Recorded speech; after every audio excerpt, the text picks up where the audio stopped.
자, 이제 시장 시그널과 기업으로 가겠습니다. 일단은 출연자부터 소개시켜드리면 주식회사 플래처의 김덕호 대표, 기업 공시 연구소 변영인 대표 두 분입니다. 어서 오세요. 네, 반갑습니다. 네.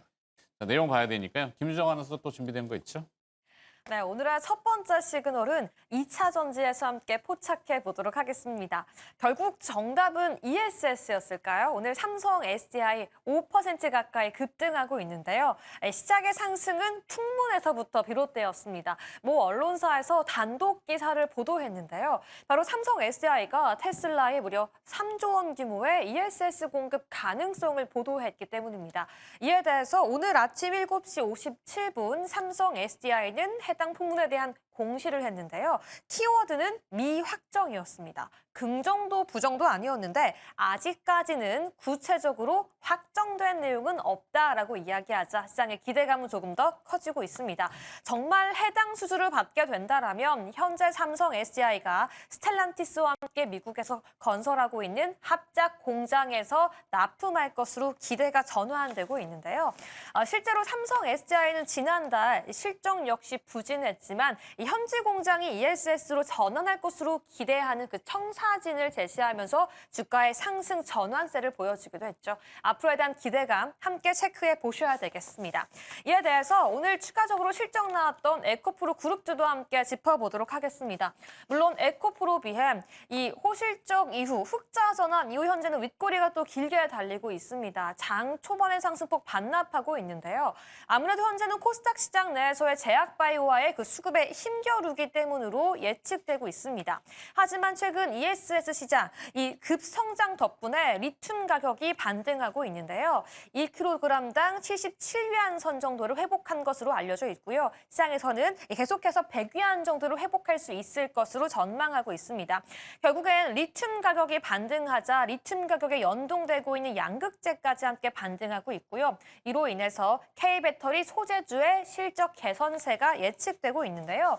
최근에는 에코프로비엠만이 아니라 포스코 퓨처엠 같은 기업들의 실적 역시 흑자 전환을 보여준 바 있습니다. 업계에서는 당분간 실적 개선세가 이어질 거라고 예측하고 있는데요. 과연 2차 전지 섹터, 이 대형주부터 소재주까지 어떤 전략 필요할지 지금 바로 함께 그 전략 세워보시죠.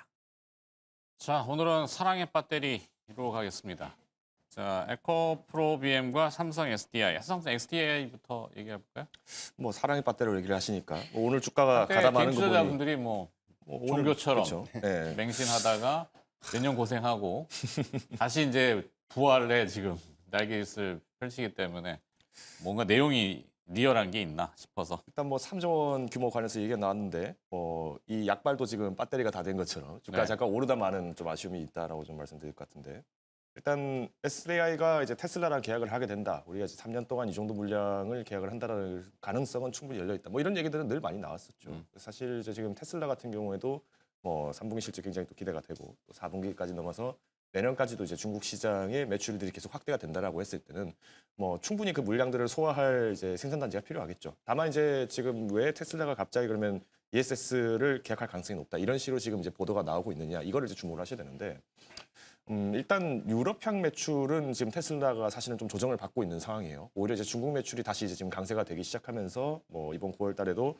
뭐 굉장히 중국향 수출이 잘 됐다라는 얘기가 나왔는데 문제는 지금 트럼프 대통령이랑 이제 신피 주석이랑 만나서 이제 미중 정상회담을 하는 상황에서도 100분 토론을 했어요. 그러니까 네. 1시간 40분 가량 이렇게 마주 앉아서 이거 풀어주면 우리도 이거 하겠다. 이거 안 하면은 우리도 이런 거 안 하겠다. 이런 식으로 지금 이제 회담은 된 상황인데 좀 불안한 기색이 좀 일부 있는 것 같아요. 그러니까 우리가 이제 정상들끼리 만나서 물론 이제 건설적인 대화를 했을 거라고 우리가 추정은 하고 있지만 또 이게 어떻게 보면은 이벤트가 모이는 장소고 또 우리나라에서 진행했던 이 에이펙이라는 게 결국은 지금 서로 자국 보호 중심의 이 무역 전쟁에서 좀 타협을 하자라는 게 지금 한국의 포석의 위치거든요. 근데 문제는 지금 미국과 중국이 사실 그 양보를 하기가 굉장히 싫어 보이는 모습이 보여요. 그러면 결론적으로 이 중국의 어떤 저가 덤핑 공세에 대해서 미국이 진입 장벽을 세운다. 그러면 중국 입장에서도 테슬라 뭐 마찬가지로 미국 자동차 너희 수입 최대한 안 할 거야. 이런 식으로 분위기를 만들어갈 수 있다는 거죠. 그러다 보니까 결국 테슬라가 이제 기대를 하는 건 뭐냐면은 일단 협력사가 줄어들게 되거나 공급망이 부족하게 되면 안 된다라는 것을 볼 수 있을 것 같고요.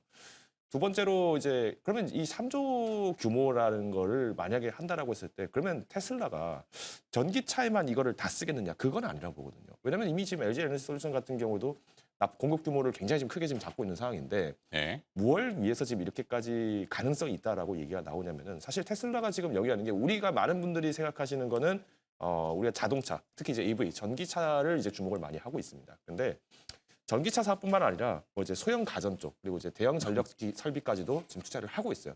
그러니까 주택 분야 같은 경우에는 이제 필요한 이제 뭐 파워월이라고 하는 제품들도 지금 매출을 잡고 있는데 삼성 SDI가 이제 만약에 이런 ESS 장치를 이제 지속적으로 공급을 한다라고 했을 때는 이런 사업에도 좀 들어갈 가능성이 있지 않겠는가? 뭐 이렇게 지금 가능성이 제기가 되는 것 같아요. 왜냐면 일단 슈퍼컴퓨터 도조 같은 경우에는 팀을 8월 달에 해체를 했잖아요. 네. 거기 수석으로 있던 뭐 부회장도 지금 뭐 공석이고 음. 사실상 이제 오히려 이제 AI 부분의 기술은 뭐 테슬라가 직접 한다라기보다는 다른 기업과 연계를 할 가능성이 크지 않겠는가라는 입장에서 봤을 때 지금 ESS가 들어간다라고 하는 거는 결론적으로 전력 설비 쪽 혹은 뭐 데이터 센터 쪽을 될 가능성이 크다라고 좀 판단을 하고 있습니다. 네. 저는 일단 SDI 오늘 이제 이런 소식이 나왔을 때 저는 보통 카더라라는 소식을 별로 그렇게 좋아하지는 않아서 카더라? 네, 뭐 이렇다더라, 뭐 오늘 뭐 어쩌다더라 이렇게 얘기하는데 뭐 그러니까 뜬구름 잡는 얘기가 좀 간혹 나올 때는 네. 좀 경계가 좀 크기 때문에 오늘은 조금 매도를 하셨다가 뭐 다시 한번 진입을 하시는 것도 충분히 의미가 있다 봅니다. 물론 제가 이제 매도 의견을 드리는 게 전략 매도의 의견보다는 뭐 여전히 지금 데이터 센터발 ESS 수요는 여전히 계속 높아질 수밖에 없고 또 데이터 센터가 지금 이제 착공이 좀 지연된다거나 이런 이슈가 될 때는 배터리주도 일시적으로는 좀 조정이 나올 가능성이 있어요. 왜냐하면 이제 공간이 없으니까 이 배터리를 넣을 수가 없단 말이죠. 그래서 저는 일단 지금은 약간 비중 축소의 개념으로 매도를 접근하시는 게 좋다라고 말씀을 드리겠습니다. 네, 비중 축소 의견 매도. 시세가 오늘 어쨌거나 오르니까 오를 때는. 근데 내용은 대부분 다 노출된 부분이 있죠. 탈중국 대안으로서의 한국산 배터리. 그럼 배터리 우리만 하나? 일본도 있죠, 사실은. 뭐 전 세계가 다 하고 네. 있으니까요, 그렇죠? 물론 비중 면에서 이제 크니까 그런 게 있고 그다음에 이제 전기차가 좀 늘어지니까 이제 ESS로 그렇죠. 네. 또 전기차의 그 규모하고 ESS의 규모는 아직 비교할 바는 아닌데 올라갈 거야라는 기대감이잖아요. 그러니까 그죠? 이게 어떻게 보면은 애경 케미컬이 일전에 이제 그 나트륨 배터리가 이제 이슈가 되면서 거기 하드카본 매출이 커질 거다 얘기가 나왔는데 하드카본 매출은 지금 나오지도 않고 여전히 지금 나트륨 배터리가 지금 확대가 된 시장도 아니었잖아요. 근데 주가가 잘 소금에서 갔던 걸 보면은 소디움인가요? 그렇죠. 그러니까 우리가 이제 주가가 그런데도 불구하고 애경 케미컬이 이제 올해 상반기 때 주가가 잘 갔다. 이런 거를 이제 우리가 좀 반석을 삼아서 본다라면은 역시 일단 기대감이 성장성에 대한 기대감은 여전히 남아 있구나라는 걸 우리가 체크 정도는 할 수 있다는 네. 거는 당연히 이제 시장에서 긍정적으로 볼 수 있지 않을까 말씀드리겠습니다. SDI 매도, 에코프로비엠도 같은 맥락인데 지금 들으셨잖아요. 좀. 네. 같은 내용이다 보니까 사실 중첩돼요. 그럼 앞에서 다 해버리면은 나는 뭐 얘기하지? 이러고 그래요. 그러면 자 재료를 선반영한 주가의 움직임 그리고 나중에 진짜 리얼이 등장하면 이게 맞는 거였네. 그럼 다음 단계로 또 진행하는 주가의 움직임 이런 거잖아요. 지금은 어느 정도일까요? 일단 저는 제가 어제 발표됐던 뭐 재공시된 미확정 답변이 이제 오늘 아침에 좀 나왔었는데 그러니까 이 내용을 좀 우리가 복기를 해보면 일단 현재 테슬라와 ESS 전체 한 3조 원 규모의 배터리 공급 계약을 이제 추진 중이다. 아직 뭐 구체적으로 좀 확정된 사실은 없다라고 좀 추진 중. 예예. 이 코멘트에 좀 주목을 해보면 이제 공시 내부적으로 좀 봤을 때 이게 PO 발주서라든가 계약서에 대한 확정본이 없다면 이게 수주 공시, 단일 판매 공급 계약 공시로 좀 확정될 수는 없는 요인이거든요. 만약에 뭐 단순한 협의 정도만 했다고 해가지고 미확정 공시를 낼 수 있는 가능성은 전 제한적이다라고 볼 수 있기 때문에 그렇죠. 이 부분은 상당히 좀 진행이 되고 있다는 것들에 대한 무게감 좀 두고 해석을 좀 해봐야 될 것 같고 전체적으로 지금 북미 시장에서 ESS에 대한 어떤 수요 부분들은 LG 에너지 솔루션이 뭐 테슬라의 한 7조 원 규모에 대한 ESS 이 부분은 뭐 LFP 배터리를 좀 탑재하는 다만 이제 전반적인 어떤 전력 수급을 감안했을 때 3만 개 부분에 대한 ESS 부분이 과연 이번에 테슬라에 좀 공급이 좀 되는 것일까라는 부분들에 대해서 시장이 약간의 의문을 좀 갖고 있는 것인데 네. 일단 전체 수요 부분들을 감안해 보면 일단 대안이 LFP 배터리를 모두 다 충족할 만한 그런 부분들은 중국의 공급망을 거치지 않고선 미국이 사실상 뭐 중국 이외의 어떤 이 소재 공급들에 대한 이 물량 확보는 좀 다소 제한적이라고 볼 수가 있습니다. 그렇겠죠. 아무래도. 그런 관점에서 봤을 때는 저는 3만 개 배터리를 좀 중심으로 한 ESS의 어떤 적용들이 당분간은 좀 이루어질 수밖에 없지 않을까. 이런 맥락에서 봤을 때는 수주의 가능성을 좀 높게 평가를 좀 해봐야 되지 않을까라고 볼 수 있기 때문에 저는 여기에 낙수 효과를 갖고 있는 뭐 삼성 SDI 그리고 삼성 SDI의 ESS의 전체 양극 소재 공급량 한 80에서 한 90% 정도를 공급하고 있는 에코프로비엠이 향후에 좀 수혜를 받을 수 있는 가능성이 높다라고 좀 판단되고 있습니다. 자, 그 히토류 이슈가 늘 이제 미국과 중국 간에 네. 첨예한데 이번에 이제 한 발 물러서서 1년 유예 뭐 그다음 뭐 여러 가지 딜 조건이 있었죠. 근데 이 히토류가 잡고 있는 거는 결국에는 전자 제품에 들어간 필수 네. 그중에 이제 연구 자석. 네. 자석이면은 이제 모터를 우리 많이 네네. 생각하잖아요. 그러니까 전기차의 모터 내지는 또 다른 구동용 모터 모든 모터는 다 들어가니까 네. 그것 때문에 지금 덜컥거리는데 ESS는 이 히토류하고는 좀 자유롭을까요? 전혀 자유롭지는 않겠죠.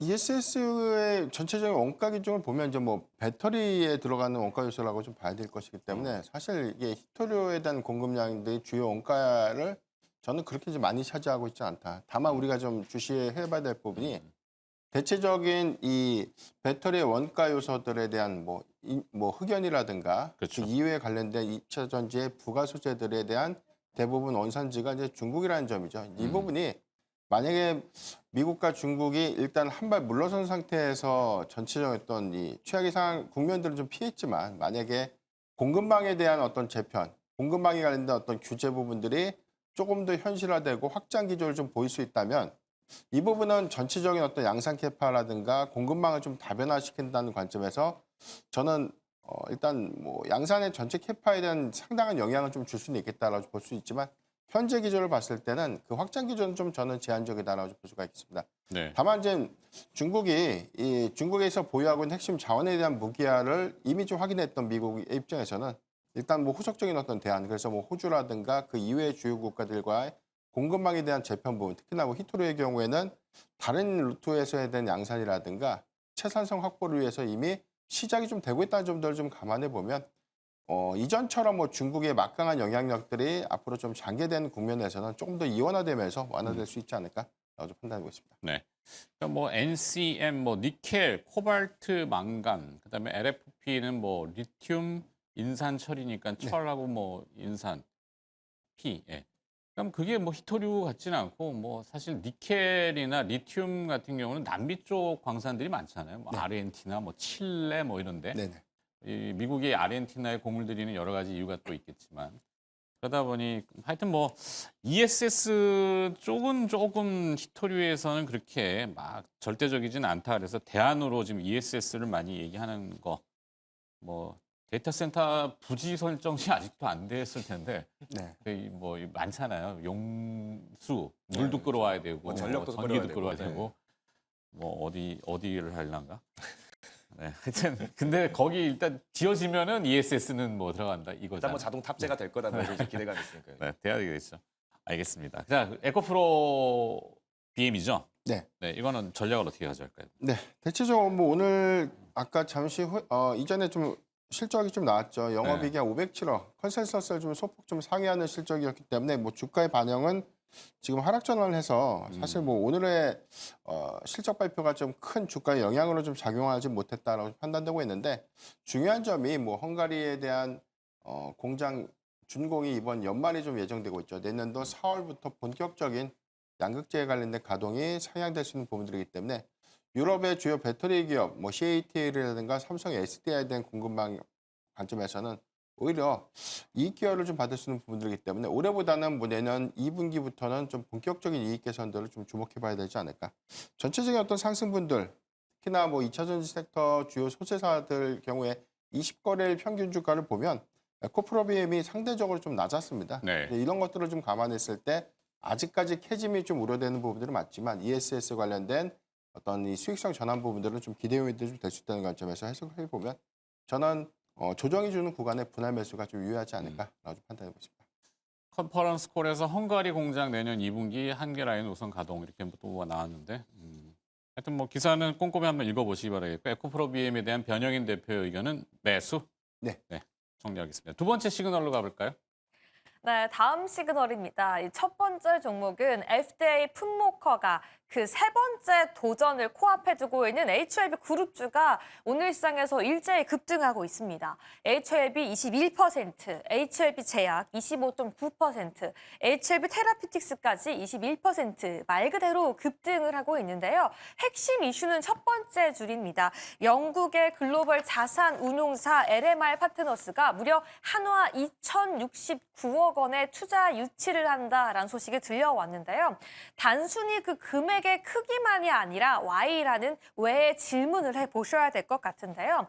단순히 재무 조달을 넘어서 의약품 파이프라인의 상업화 가능성 그리고 HLB의 FDA 품목 허가에 베팅을 하고 있다라고 시장은 판단하고 있습니다. 이 간암신약 리보세라닙의 품목 허가를 앞두고서 안정적인 자금 구조까지 확보했다라고 평가받고 있는데요. 앞으로 향후 주가의 방향성 오늘 조금 더 철저하게 함께 검토해 보셔야겠습니다. 다음 종목까지 함께 체크해 보겠습니다. 이 젠슨항 회장의 효과가 이번에는 액침 냉각, 냉난방 공조까지 함께 이어져 있는데요. 젠슨항 회장은 블랙웰의 수요가 놀랍다라고 발언하기도 했고요. 한국 시장에 GPU 26만 장을 공급하겠다라고 밝히면서 전일 전력기기에 오늘은 액침 냉각 관련 종목까지 함께 상승하고 있습니다. 특히나 주요 대기업 역시 긍정적인 소식 전달하고 있는데요. LG전자 같은 경우에는 SK 엔무브와 또 미국의 냉난방 전문 기업이죠. GRC와 함께 AI 데이터 센터 액침 냉각 시장에 진출하겠다라고 밝히기도 했고요. 삼성전자 같은 경우에는 지난 5월 이미 유럽의 최대 공조기기 전문 업체인 플렉트 그룹을 인수했는데요. 이번에는 일본 홋카이도에 플랜트 랩을 짓고 나서 냉난방 공조 테스트를 하겠다라고 밝히기도 했습니다. 점차 한국을 AI 아시아 허브로 만들겠다라고 이야기하고 있는데요. 커지는 중요성 속에서 액침 냉각 관련 종목들에 대한 전망까지 지금 바로 함께 짚어보시죠. 어려운 주제가 넘어왔는데 이게 진위 파악이 잘 안 되는 애매모호한 겁니다. 자, HLB 그룹 저한테는 개인적으로 미스테리한 기업이긴 한데 알기가 어려워서. 뭐 아마 앵커님뿐만 아니라 많은 분들이 다 미스테리에 쌓여 있는 기업으로 보시지 않을까 싶은데요. 근데 시총은 꽤 되고 지금 HLB 시총이 그래도 한 7조 6천억 적지 않은 회사죠. 예, 영국의 글로벌 운용사 LMR 파트너스 뭐의 약자일까요? 리만 뭐는 아닌데 뭐의 약자인지 이게 레퍼런스 글쎄요. 책이 안 돼요. 그러니까 여기 알아봤더니 참 모르시더라고요. 근데 예를 들어서 뭐 JP 모건이다 뭐 이러면 다 익숙하잖아요. 골드만이다 그럼 월란 글로벌 IB라서 물론 다 그 헤지펀드들이 유명한 건 아니지만 여기는 어딘지 잘 몰라서 근데 뭐 하여튼 그 내용 좀 풀어주세요. 그만큼 일단 헤지펀드를 운영을 하는 만에 운용사라고 가정을 해본다라고 하면 네. 뭔가 이제 확실한 이슈가 기대가 된다. 그러니까 이제 이만한 자금을 투자를 했다라고 볼 수 있겠죠. 그거를 네. 시장이 지금 그러니까 이제 시장도 해석하는 이제 거잖아요. 뭔가 이제 왜 갑자기 큰 손이 이렇게 들어오는가 이렇게 그건 이제 맞아요, 근데. 뭐 그래도 이 정도 규모를 쉽게 캐척을 하기에는 쉽지가 않겠죠. 그러니까 AUM이나 뭐 운용 그 뭐가 있을 거 아니에요. 이런 레퍼런스라고 하는 레코드가 없어서 그게 그러니까 이제 보도를 이제 쫙 뿌릴 때 보면은 이 또 어렵네. LMR 파트너스. 뭔 파트너스 이러면 자꾸 국내 뭔가 생각이 나가지고 이 회사의 그 뭐 어떤 그 이력이 있을 거예요. 그런 회사가 어떻게 투자를 하겠다 이게 나와야 되는데 그냥 LMR이 나온다 뭐 이것만 나와가지고 제가 잘 몰라서. 일단은 뭐 전 여러 가지 이제 가능성 좀 검토를 해봤을 때 네. HLB가 이제 2024년도에 그러니까 이제 13만 원을 앞둔 상태에서 야 이거 FTA 무너졌다 이렇게 얘기가 나오면서 주가가 지금 계속 이제 부진한 상황인데 사실 이제 이때 HLB가 뭐 지금이야 뭐 D&D 파마텍이나 뭐 알테오제나 여러 기업들이 굉장히 잘 간다 하지만 정작 HLB만 너무 빠져 있는 거 아니냐 이렇게 얘기하시는 분들이 많아요. 저도 좀 HLB가 굉장히 좀 의아하다라고 보는 이유가 뭐냐면은 일단 리보세라닙과 이제 카멜리주맙을 병용 치료를 한 게 효과가 없었느냐? 아닙니다. 그러니까 오히려 대조군들과 비교를 했을 때도 훨씬 성과가 좋고 뭐 생존 연장 기간이 훨씬 더 많았다라는 거는 우리가 데이터는 가지고 있었어요. 근데 이때 당시만 하더라도 2024년도에 그러면 FDA가 거절했던 원인이 뭐냐라고 봤더니 지금 우크라이나에 있는 그 제조 시설을 우리가 갈 수가 없다. 전쟁기에 갈 수가 없으니까 안 하겠다고 얘기했는데 이거 아무리 봐도 핑계 같거든요. 왜냐면 지금 뭐 전쟁 중이긴 합니다만은 우리나라 사람들도 러시아 갈 수 있죠. 뭐 그렇죠. 지금 에이펙 때 지금 러시아 기자도 우리나라까지 들어오는 마당에 뭐 못 갈 건 아니라고 봐요. 땅이 넓고 네. 인구도 꽤 되시기 때문에 물론 전선 쪽이야 이제 뭐 논란이 많죠. 그렇죠. 근데 네. 완전히 국경이 폐쇄가 되거나 뭐 이게 아니잖아요. 그렇죠. 네, 뭐 그러다 인터넷도 보니까. 되고 자연스럽게 우크라이나 분들하고 소통이 되던데요. 네, 그러니까 오히려 이런 거를 핑계로 좀 삼았다라고 보는 근거가 뭐냐면은 이때 이제 이 HLB가 이제 만들려고 했던 이 리보세나립이 어디랑 이제 CMO 계약이 됐나 봤더니 항서제약이었죠. 그렇죠. 항서. 네. 근데 교묘하게도 이 2024년도 때 가장 이제 이슈가 많이 걸렸던 키워드 중 하나가 뭐냐면은 미국 생물보안법이었어요. 그러면 미국 생물보안법의 근거는 뭐냐? 일단 중국을 비롯해서 많은 해외에 있는 국가들이 미국에 있는 기술 탈취를 할 가능성이 높다. 그 중에서 이 미국 생물보안법에 아예 저격이 됐던 뭐 중국의 5개, 7개 기업들이 이제 거론이 됐었는데 뭐 여기에 이제 베이징 인체연구소 뭐 이런 기업들도 다 포함이 되어 있습니다. 근데 문제는 항서제약은 사실 들어가 있지는 않았어요. 직접 거론은 안 됐단 말이에요. 네. 근데도 불구하고 이런 얘기가 나왔다라는 거는 그만큼 일단 의심을 하고 있다는 거예요. 그러니까 아무래도 보면은 지금 이 FDA가 최근에 이제 올해 국장도 바뀌었죠. FDA 국장도 지금 트럼프 대통령과 굉장히 친분이 있는 인사로 지금 바뀌었는데 그러면서 뭐라고 있느냐.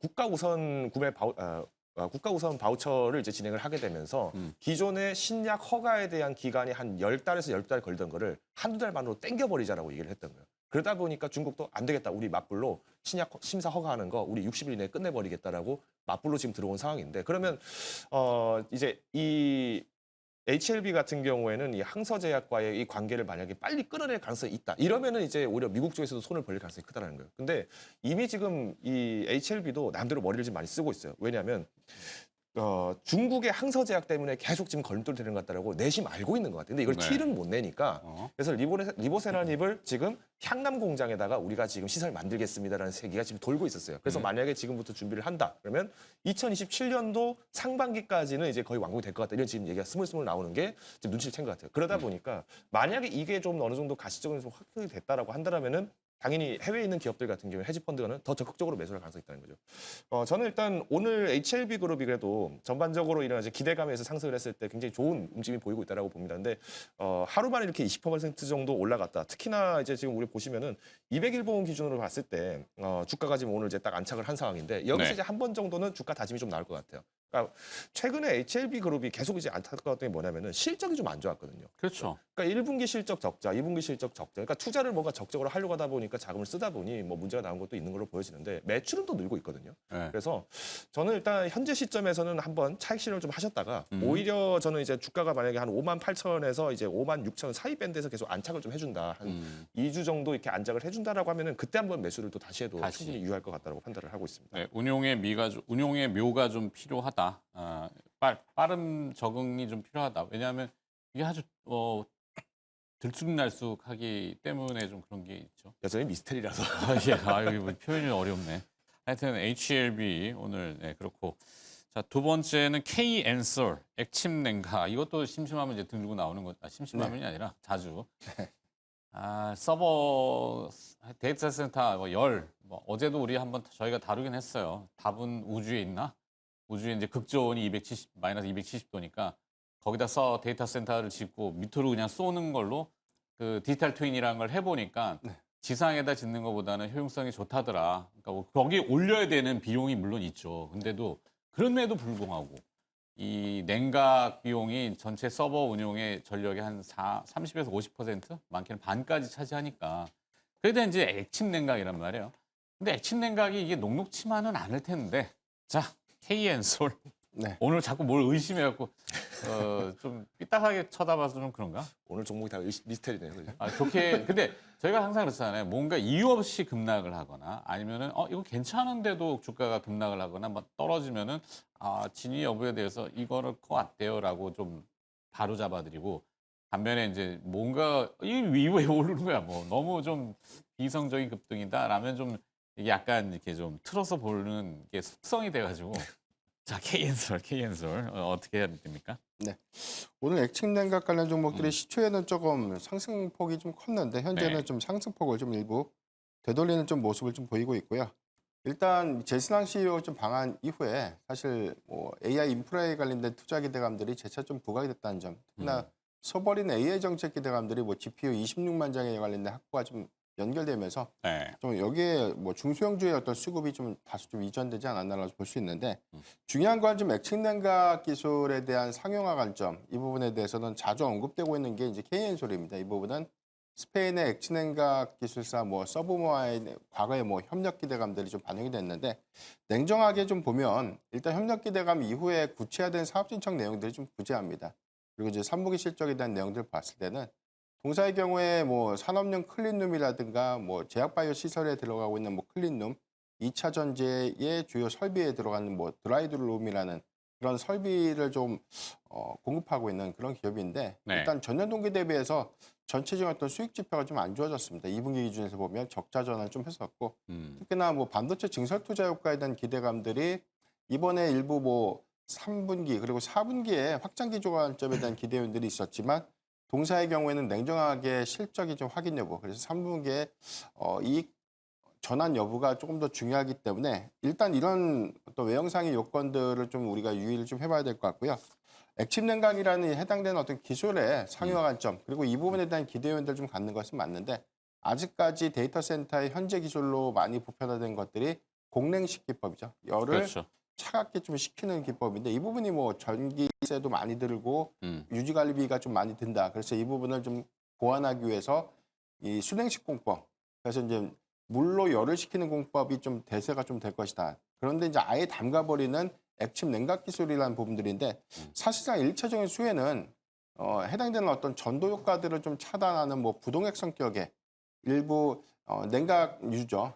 액침 냉각유에 관련된 개발이 먼저 선행돼야 될 것 같고요. 이 부분이 현재 뭐 SOL이라든가 국내 정유사들이 현재 좀 개발을 좀 추진하고 있기 때문에 특수 액체를 그렇죠. 네. 이제 그런 부분들에 대해서는 뭐 보편적인 상용화가 일어나는 그런 시점에 KN솔이 좀 아직까지 기술적으로 좀 진입하기까지에 대한 시점의 괴리가 좀 있지 않을까. 그러니까 막연한 좀 기대감으로 접근하기보다는 전 냉정하게 사업의 진척 여부가 좀 더 중요하다는 관점에서 좀 판단을 실증적인 검증이 네. 좀 필요하죠. 네. 일단은 뭐 한두 대라는 게 아니라 소규모라도 그죠. 네, 그렇죠. 그래서 이제 이런 부분들을 우리가 좀 착안했을 때 한중 NCS 같이 뭐 지금 현재 뭐 기술적으로 좀 입증이 되고 있거나 ESS에 들어가고는 냉각 시스템에 관련된 어떤 기술 공급을 좀 하고 있는 현실화된 또는 뭐 구체화된 기업들을 좀 더 관심 갖는 게 저는 대안이 되지 않을까라고 보시기 때문에 KNS를 좀 냉정하게 좀 접근하자 판단했기 때문에 반등시 매도 의견을 좀 제시해드리겠습니다. 안등시 매도. 네. 이렇게 생각하면 되죠. 그러니까 사실 이게 전문가들한테 여쭤보면은 좀 의견이 나뉘긴 하는데 액침, 그러니까 액체에다 담궈놔서 열을 식힌다지만 그 부가적으로 따라올 수 있는 건 액체가 침투해서 오작동을 낼 수도 있다라는 거. 네. 특히 미세한 반도체 같은 경우는 글쎄요라고 이렇게 갸우뚱하시는 거예요. 데이터 센터를 담궈버리면은 글쎄, 이게 오작동이 안 되면 좋은데 ESS는 좀 다르죠. 이게 입자들이 좀 큰 편이기 때문에 담글 수 있다. 뭐 굳이 뜨거워지면은 하여튼 복잡합니다. 이거 복잡한 이게 단순한 내용은 아닌 것 같아요. 그러니까 단순히 액침 와 다 해결됐어 이게 아니라 실증적인 제품들이 좀 출하가 되고 수주가 있을 때 그때 조금 비싸게 사더라도 지금은 기대감으로 막 빵빵 뜨는 거에 대해서는 좀 경계하자. 그래서 반등시 매도 제시했습니다. 자, 마지막 시그널로 가겠습니다. 김유정 아나운서. 네, 마지막 시그널 함께 포착해 보도록 하겠습니다. 국내 정유 3사의 3분기 실적이 나란히 흑자 전환에 성공했습니다. 특히나 여기서 끝나는 것이 아니라 증권가에선 4분기 역시 호실적을 전망하면서 목표 주가를 무려 9만 원까지 제시했는데요. 이에 따라 오늘 S51 무려 9% 넘게 급등하는 모습 나타나고 있습니다. 단순히 그냥 주가만 오를 거라고 예측하고 있는 게 아니라 이유가 명확한데요. 정제 마진도 회복되고 있고 겨울철 난방 수요 역시 회복될 것으로 예측되고 있습니다. 특히나 환율 상승 효과까지 볼 것으로 전망하면서 앞으로 실적은 추가적으로 개선될 것으로 예측하고 있는데요. 단순히 SOL만이 아니라 SK이노베이션, HD 현대오일뱅크까지 함께 실적 개선세를 예측하고 있는 만큼 그 전망 전망 함께 체크해 보도록 하겠습니다. 다음 종목도 함께 체크해 보도록 하겠습니다. 전일 호실적을 보여주면서 주가의 급등세를 보여줬던 효성중공업 함께 체크해 봐야 될 것 같은데요. 지금 역시 주가는 상승하고 있지만 오늘 시초가 대비해서는 윗꼬리가 조금 달리고 있습니다. 이 효성중공업 같은 경우에는 올해 한화에어로스페이스, 삼양식품, 삼성바이오로직스, 고려아연, 두산과 함께 6대 황제주에 오르기도 했는데요. 특히 증권가에서는 그 안에서도 효성중공업 무려 올해 500% 가까이 상승한 가운데에서도 새로운 목표가 300만 원을 제시하고 있습니다. 앞으로 미국 관세에서도 이익률이 급증할 것이라고 전망하고 있는데요. 목표가 300만 원을 전망할 수 있을까요? 그 전략까지 지금 바로 함께 알아보시죠. 자, 첫 번째는 또 이제 마지막 시그널의 첫 번째는 S오일입니다. S오일 노말하고 평이한데 연말 다가오면 항상 고배당주 이슈만 생각이 자꾸 나가지고 뭐 이익이 좀 많이 나야지 배당을 많이 해줄 거 아니에요? 근데 어떻습니까? 뭐 일단 뭐 연말이 되면은 날씨도 춥고 그럼 이제 배당주도 많이 떠오르는데 또 날씨가 추우면 난방유 수출이 또 될 거니까 뭐 SOL 잘 가지 않겠나 뭐 이런 연결고리도 많이 나오는 편이에요. 그래서 이제 대주주가 보통 또 아람코죠. 그렇죠. 예, 또 이제 사실은 이제 워낙 든든한 또 사우디아라비아가 또 어디에서 버티고 있으니 빈살만. 꽤나 괜찮을 것 같다 이렇게 얘기하시는 분도 많을 것 같아요. 이거는 아마 제가 지난주에 SKC 얘기를 좀 드리면서 SKC도 지금 우리가 여러 소재 쪽, 뭐 유리기판 많은 이제 이슈들이 있지만 실질적인 매출은 화학 매출 이쪽이 많다라고 얘기를 드렸어요. 그래서 유가 연동 좀 이슈가 됐을 때는 SKC도 좀 수혜를 볼 수 있다고 얘기를 많이 드렸는데 그러면서 제가 이제 소개드렸던 게 SK 이노베이션. 또 이제 만약에 내가 유가 쪽에 좀 더 베팅을 하겠다. 그러면 SOL을 한번 가보자라고 얘기를 드렸던 기억이 납니다. 네. 뭐 물론 지금 증권가에서 목표를 제시를 했던 게 78,000 제시했는데 78,000 도달을 해버렸어요. 그럼 오늘 과감하게 매도를 해야죠. 근데 저는 SOL 같은 경우에 조금 더 주목해볼 필요가 있다라고 저는 보는 게 사실 샤인 프로젝트입니다. 뭐 다들 알고 계시겠지만 샤인 프로젝트가 지금 사우디아라비아 그 아람코가 엄청나게 자금을 투입을 하면서 이 지금 NCC 업계 지금 잡아먹겠다. 아예 원유에서 화학 제품을 바로 만드는 라인을 만들어 버리겠다라고 하면서 지금 선언을 한 게 이 샤인 프로젝트예요. 근데 샤인 프로젝트요? 그렇죠. 네. 이게 지금 벌써 이제 작년부터 해서 계속 뭐 SOL 잘 갈 거다 잘 갈 거다 했던 얘기는 2023년도부터 해서 이제 아람코가 본격적으로 한국의 석화업계를 잡으려고 한다라는 얘기들은 계속 나왔어요. 근데 그게 잘 안 갔던 원인이 일단 유가가 떨어졌잖아요. 네. 유가가 지금 엄청나게 정말 가격을 보면 폭력적으로 지금 유가가 떨어지다 보니까 문제가 생겼는데 이번에 흑자 전환을 했다라고 뭐 얘기를 나오는 것도 이제 어떤 이유냐면은 이제 3분기 때 다시 이제 유가가 계속 이제 어느 정도 안정세가 들어왔어요.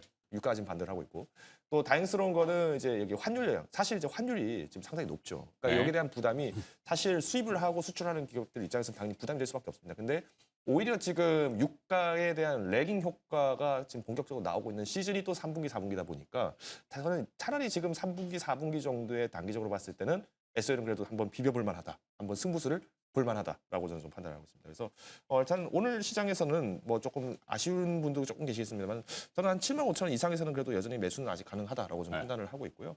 내년 상반기까지 이제 만약에 조금 내가 1분기, 2분기에 대비해서 이제 흑자 전환을 또 다시 한번 기대를 해보겠다. 네. 장기적으로 전략을 호흡을 가져가시다 하시는 분은 저는 일단 목표 주가 8만 5천 원. 그러니까 지난 2년 동안에 이제 8만 5천 원 좀 탈환을 못했던 아쉬움이 있지만은 아직까지는 유가 자체가 이제 굉장히 좀 낮은 상태이기 때문에 이 레깅 효과가 내년 상반기까지는 조금 더 기대를 해봐도 되지 않겠는가 말씀을 드리겠습니다. 네. 자, S-오일 기름의 미스테리 또 이것도 사우디아라비아 생각나는데 갑자기 시간이 없어가지고 사우디아라비아가 수입하는 3대 품목이 석유를 수입해요. 사우디아라비아는 크루드 오일을 팔아가지고 정제된 걸 수입하더라고요. 모래를 수입해요. 거기 모래 많잖아요. 그렇죠. 근데도 샌딩하려는 모래 입자가 안 된대요. 그래서 네. 모래를 수입하고 낙타도 수입한다고 그러더라고요. 식용으로. 의외에 사우디아라비아가 수입하는 게 많아서 이 S-오일과 사우디아라비아의 아람코 어떤 관계가 있을까? 고민을 해봐야 되겠네요. 샤인 프로젝트. 자, 전략은 그래서 매수 의견 주셨고 마지막 효성중공업 230만 원짜리 개인 투자자들은 그냥 쳐다를 많이 보시는 그림에 떠. 일단 뭐 TP가 300만 원까지 좀 상향되면서 일단 뭐 기대치가 좀 높아진 것. 과연 이제 300만 원이 돌파가 좀 되는 것인가 이게 좀 시장의 관심이 크게 좀 집중되고 있는데 일단 3분기 실적의 내용들을 좀 봤을 때 뭐 사상 최대 실적 여기 더해서 뭐 영업이익 추정치도 크게 좀 상했던 부분들을 좀 확인했을 때는 아직까지 견조했던 초과 변화기에 대한 수요 확장성 이 부분을 좀 주목해봐야 되지 않을까.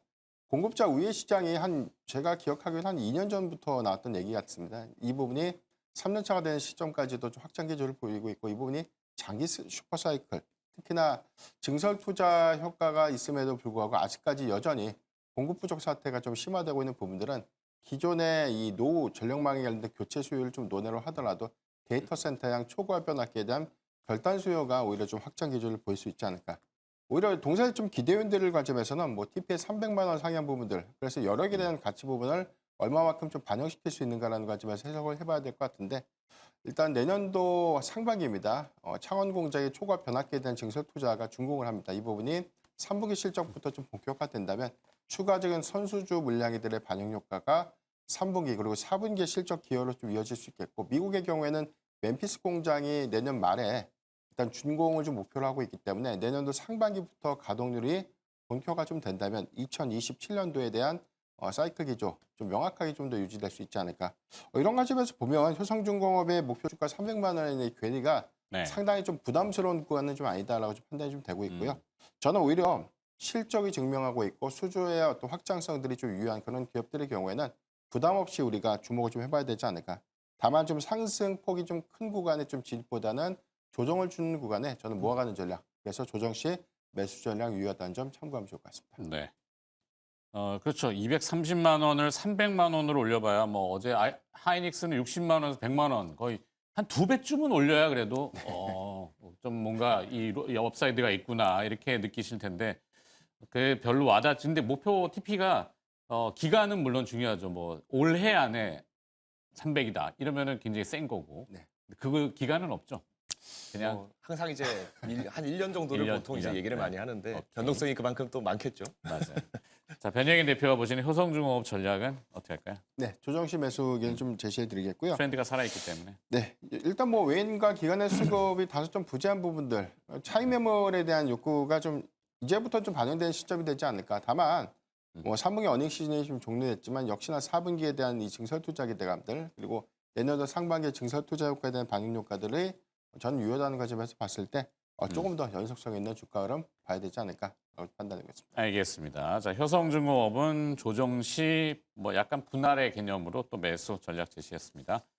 시그널 함께해 주신 두 분이고요. 주식회사 플래처 김덕호 대표와 기업공시연구소 변영인 대표였습니다. 두 분 고맙습니다.